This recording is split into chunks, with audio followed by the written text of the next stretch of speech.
Bonjour. Dans cette présentation, j'aimerais vous parler de la théorie des organisations internationales. Comme toujours, toutes les références et le contenu de cette présentation, vous le trouvez dans mon ouvrage Introduction au droit international public, 4e édition 2020. La théorie des organisations internationales fait partie de la théorie des sujets de droit international. Je vous rappelle qu'on définit les sujets de droit international comme les entités qui peuvent être titulaires de droits et d'obligations en vertu du droit international public. Ces entités ont donc la personnalité internationale ou encore la personnalité juridique internationale. Rappelons-nous, juste pour un moment, la vue d'ensemble. Au XVIIe siècle, la doctrine a développé l'idée que les États étaient des sujets du droit international et non les souverains. Tout de même, on a toujours inclus certains sujets historiques comme le Saint-Siège représenté par le pape ou encore l'ordre de Malte qui n'a pas de territoire. Au XIXe et XXe siècle, le développement des organisations internationales, intergouvernementales, donc entre États, devient plus important. Ce sont des entités que les États veulent créer et utiliser afin de coopérer pour les enjeux importants comme l'économie, la migration ou encore l'utilisation des fleuves et des mers. Plus tard, au XXe siècle, on parlera encore d'autres sujets de droit international. Une possible classification entre organisations internationales est celle entre organisations universelles et organisations régionales. C'est au moins une terminologie qui est assez souvent utilisée par les journalistes et les politiciens, bien qu'en droit, elle est nettement moins utile ou importante, car il n'y a pas vraiment directement des différences juridiques. Quand on parle d'organisation universelle, on pense normalement à des organisations comme les Nations Unies ou l'Organisation mondiale du commerce, l'OMC, qui ont des membres de la planète entière, de tous les continents, tandis que des organisations régionales, ce terme est normalement utilisé pour des organisations qui sont enracinées dans une région particulière. Par exemple, pour la Suisse, particulièrement important, le Conseil de l'Europe, qui a son siège à Strasbourg et au sein duquel on a négocié des traités importants, comme par exemple la Convention européenne des droits de l'homme, la CEDH. D'autres organisations régionales sont par exemple l'OPEC, en français l'OPEP, l'organisation des pays qui exportent du pétrole. Donc là, vous avez à la fois au moins une prépondérance d'une certaine région, mais en principe, c'est plutôt un aspect commun, celui d'exporter du pétrole, ce qui rassemble tout de même des organisations de différentes régions dans une organisation. Et tout de même, souvent, on appelle l'OPEC ou l'OPEP une organisation régionale.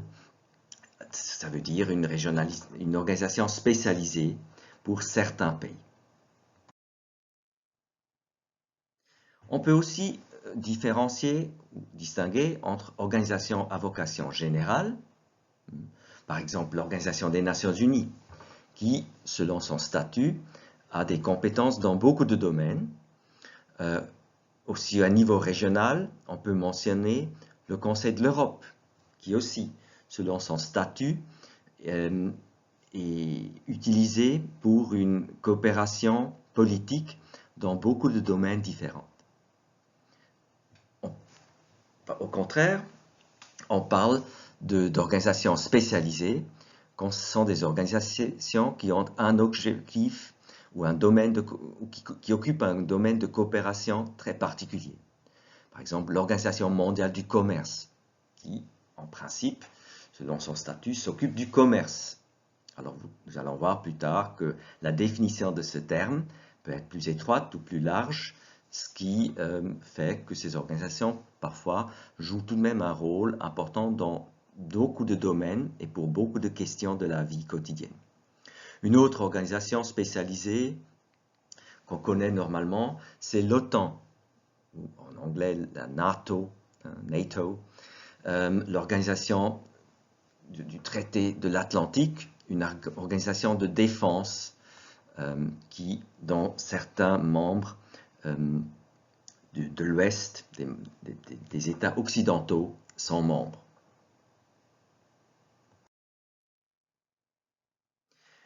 Nous parlons ici, en vertu du droit international, surtout des organisations internationales. Alors, il existe encore une terminologie différente. Il existe le terme d'organisation supranationale. Qu'est-ce que ça veut dire et quelle est la place de ces organisations supranationales en droit international public? Alors, c'est une terminologie qu'on a développée dans les années 50 et 60 et qui se réfère notamment à l'époque surtout, à l'Union européenne. On a pu observer que dans ce cas de l'Union européenne, il y avait un transfert de compétences importante à une organisation qui, au début, était considérée internationale. Beaucoup plus de ce qu'on avait l'habitude, par exemple, au Conseil de l'Europe ou dans les Nations Unies. Deuxièmement, on a pu observer que les organes de cette organisation jouissaient tout de même d'une grande indépendance et donc d'une compétence très large et importante. Et on a considéré que peut-être il serait mieux de parler de ces organisations comme organisations supranationales pour tenir compte de l'indépendance, des compétences et du rôle, de l'autonomie des organes de ces organisations. Comme j'ai dit, jusqu'à nos jours, il n'y en a pas beaucoup de telles organisations. Ça dépend souvent aussi de la vue de la personne qui décrit une organisation, si cette personne appelle une organisation supranationale ou non. Ce qui fait que dans la théorie générale du droit international public, cette distinction est moins importante. Pour beaucoup, c'est juste une question de degré. En Suisse, cette notion est tout de même particulièrement importante parce qu'on l'a retenue dans l'article 140 de la Constitution fédérale. Dans cet article, on parle de la procédure à suivre au moment où la Suisse veut adhérer à une de ces organisations. Les règles sont différentes selon le cas, si c'est une simple organisation internationale ou si c'est une organisation dont les compétences sont particulièrement importantes et dont les organes jouissent d'une indépendance particulièrement grande.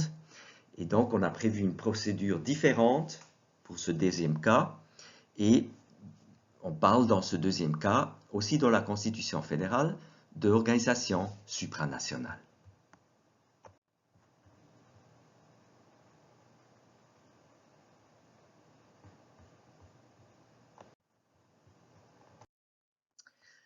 Quelle est maintenant cette théorie des organisations internationales concernant leur personnalité et leur statut?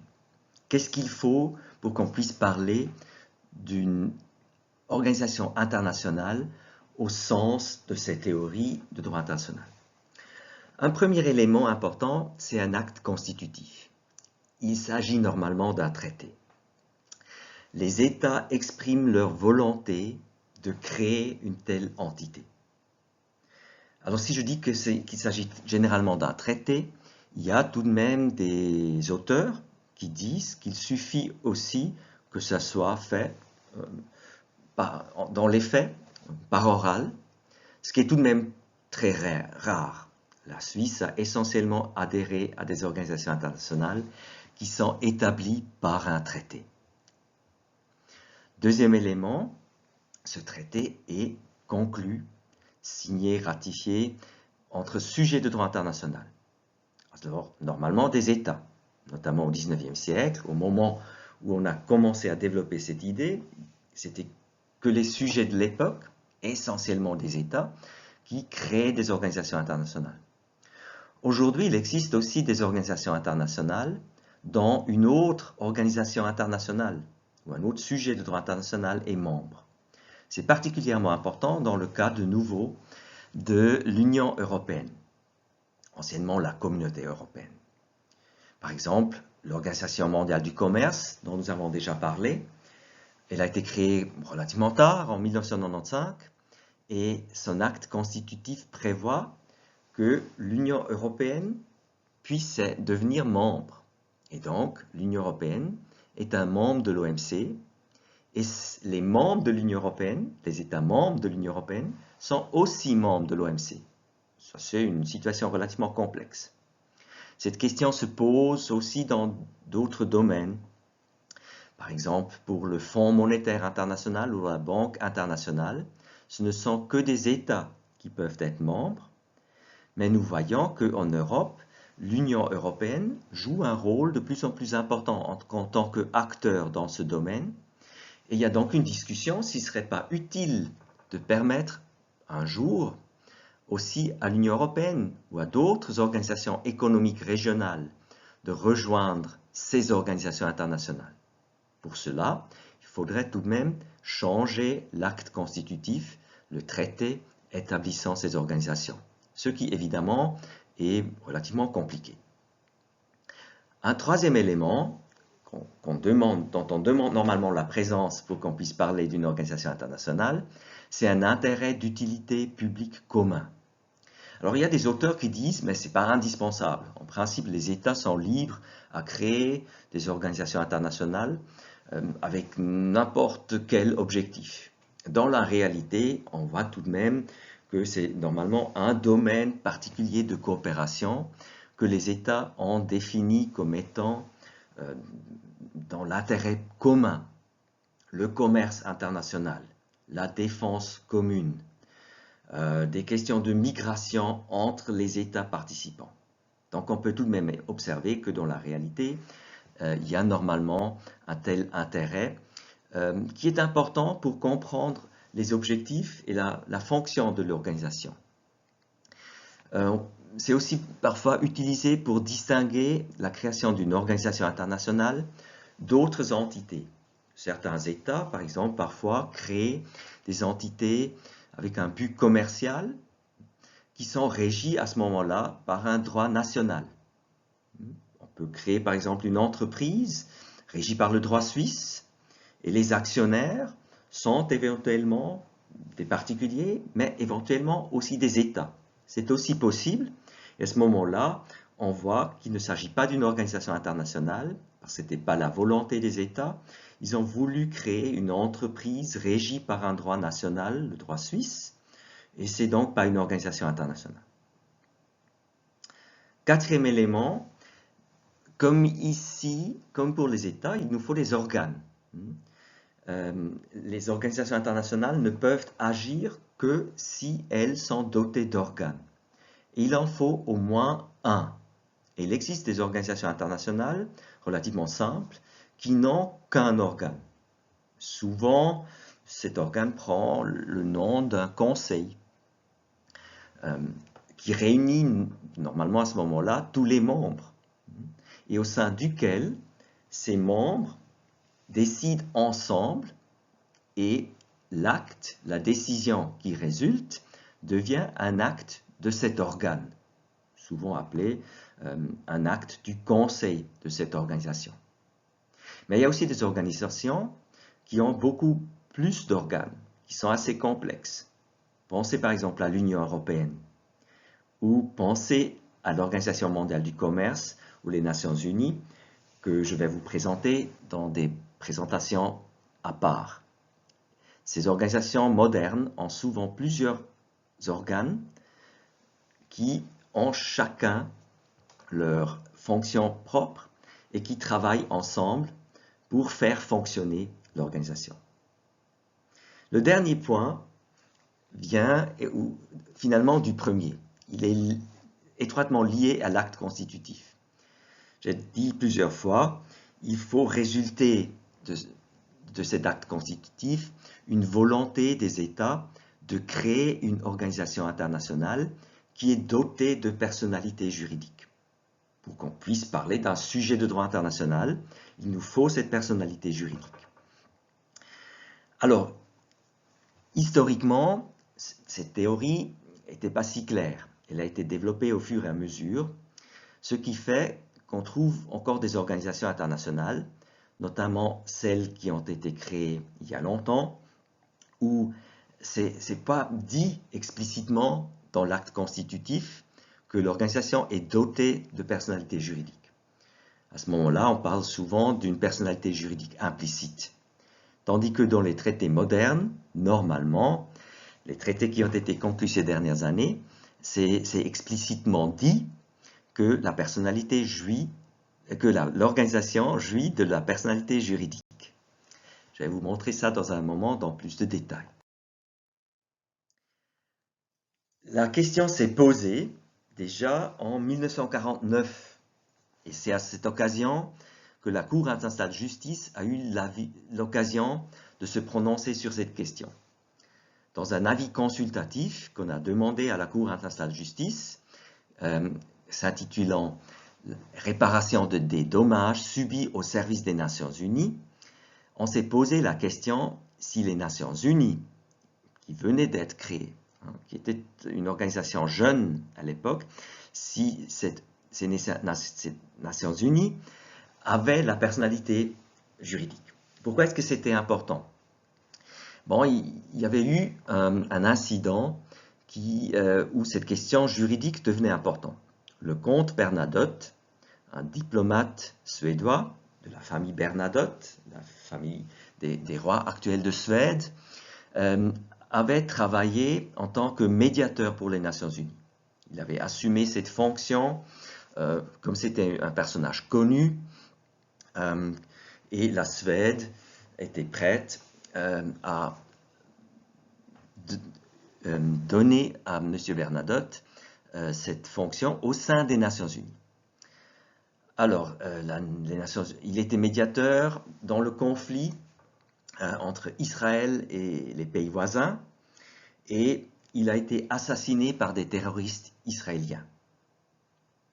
À ce moment-là, se posait la question si les Nations Unies, en tant qu'entité, organisation internationale, pouvaient présenter une réclamation internationale concernant les dommages qui avaient été subis par l'organisation en perdant M. Bernadotte dans cette région. Et donc, on posait la question, dans un premier temps, si les Nations Unies avaient la personnalité juridique et si l'État d'Israël était confronté ici à une demande de réparation par un autre sujet de droit international, les Nations Unies, ayant la personnalité juridique. Ce n'est pas clairement dit dans l'acte constitutif des Nations Unies. La Charte des Nations Unies ne parle pas vraiment de la personnalité juridique. C'est un document qui a été rédigé en 1945, relativement vite. Alors, qu'est-ce que la Cour internationale de justice dit? Elle dit « l'ONU est destinée à exercer des fonctions et à jouir de droits qui ne peuvent s'expliquer que si l'organisation possède une large mesure de personnalité internationale et aussi la capacité d'agir sur le plan international. » La Cour internationale de justice déduit donc de la charte que les États voulaient créer une entité internationale qui jouit de la personnalité internationale et qui a aussi la capacité d'agir, parce qu'autrement, elle ne sert à rien. C'est donc une personnalité internationale et une capacité d'agir implicite qui résulte d'une interprétation du traité, c'est-à-dire dans ce cas de la Charte des Nations Unies. On peut donc dire que l'ONU a la personnalité internationale en vertu du traité et comme elle a un rôle si important dans le monde contemporain et que pratiquement tous les États sont membres des Nations Unies, on dit souvent qu'elle jouit d'une personnalité internationale objective en vertu du droit coutumier. C'est-à-dire, elle doit être acceptée par tous les sujets de droit international, même ceux qui ne sont pas liés directement par la Charte des Nations Unies, parce qu'ils ne sont pas membres des Nations Unies. Pour cela, on parle d'une personnalité internationale objective. En plus, nous venons de voir, elle est implicite parce qu'elle n'est pas clairement mentionnée dans la Charte, mais elle résulte d'une interprétation du texte, où on peut dire qu'elle est implicite. Elle résulte de la volonté des États implicitement exprimée dans la Charte. Pour les membres des organisations unies, des Nations Unies, comme pour les membres d'autres organisations, cette personnalité résulte normalement du traité. Dans le cas de l'ONU, c'est les articles 104 et 105. Pour les autres organisations et États, on peut dire que ça dépend normalement de la reconnaissance de l'entité par les États.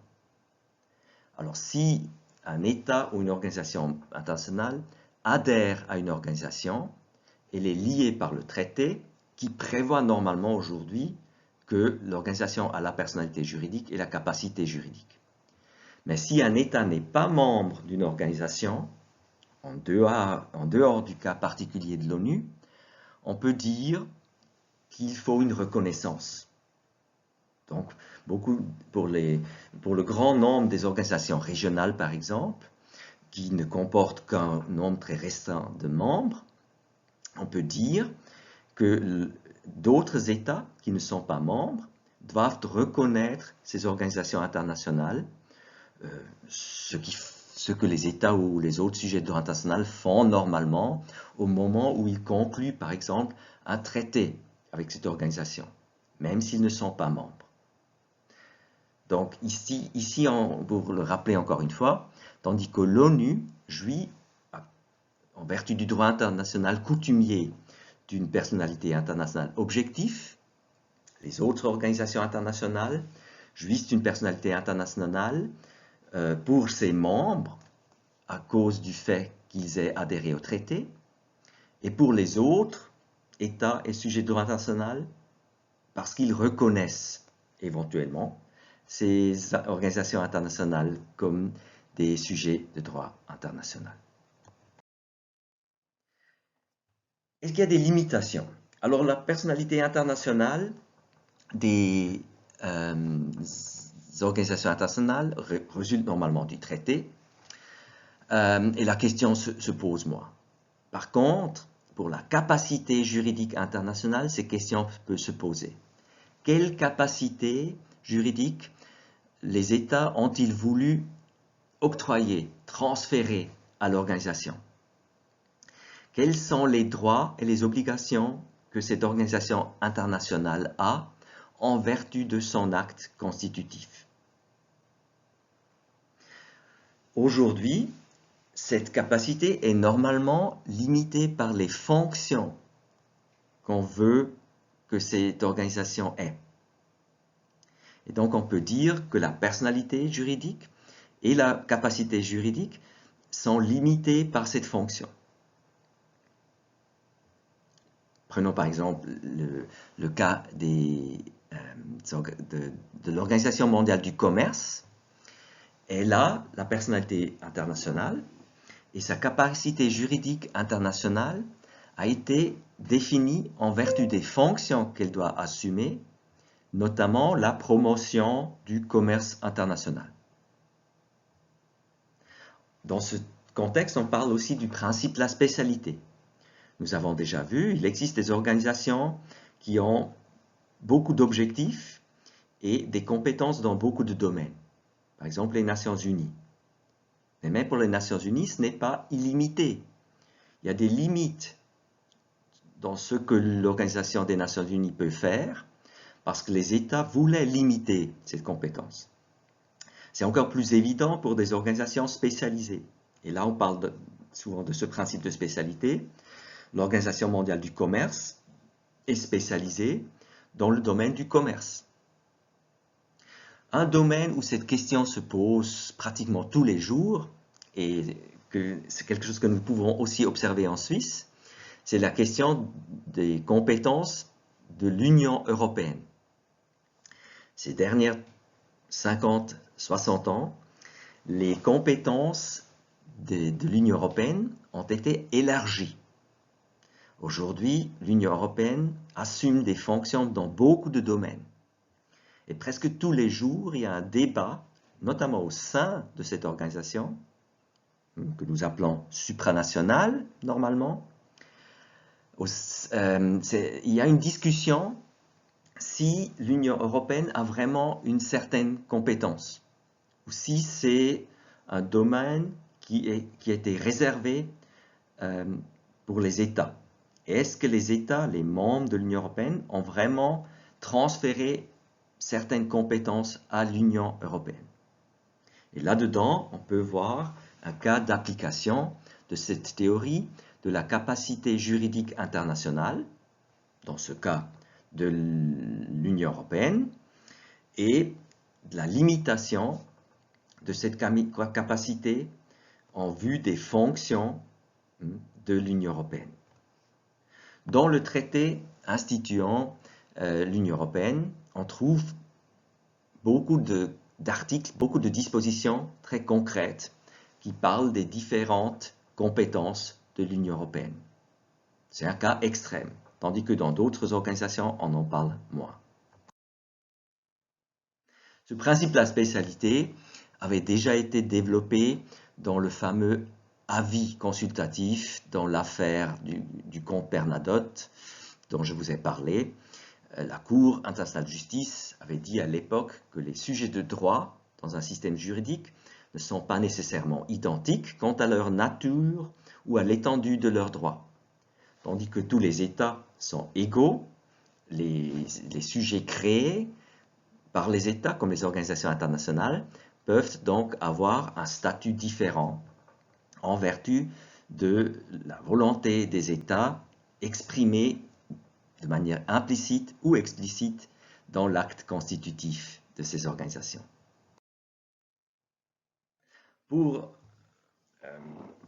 vous donner un compte-rendu, il faut donc se rappeler ce principe de spécialité. Quand on parle de la capacité juridique d'une organisation internationale, on se réfère normalement à la volonté des États exprimée dans l'acte constitutif, normalement un traité, où cette organisation est souvent définie comme fonctionnelle, donc à développer, à définir en vertu des fonctions que les États ou les autres sujets de droit ont octroyées, voulu octroyer à cette organisation internationale.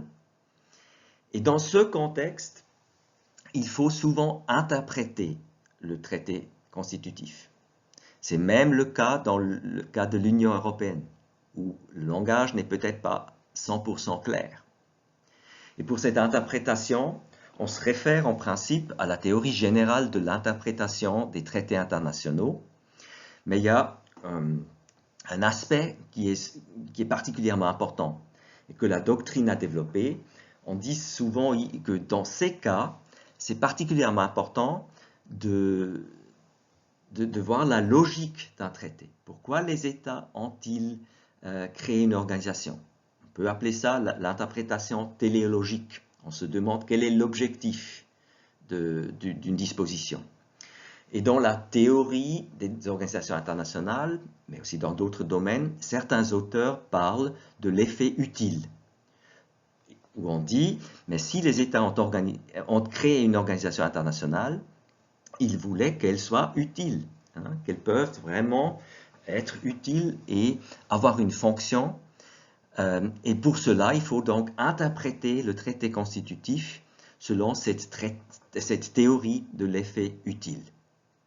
Pour les compétences, on appelle cette théorie parfois aussi la théorie des compétences implicites, comme nous l'avons déjà vu.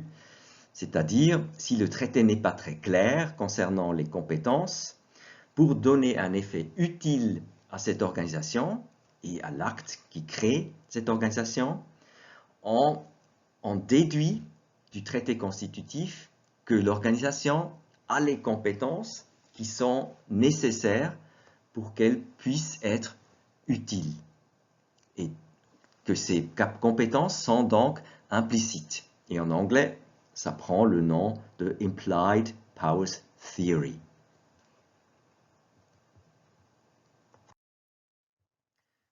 La Cour internationale de justice a aussi exprimé cette idée déjà en 1949.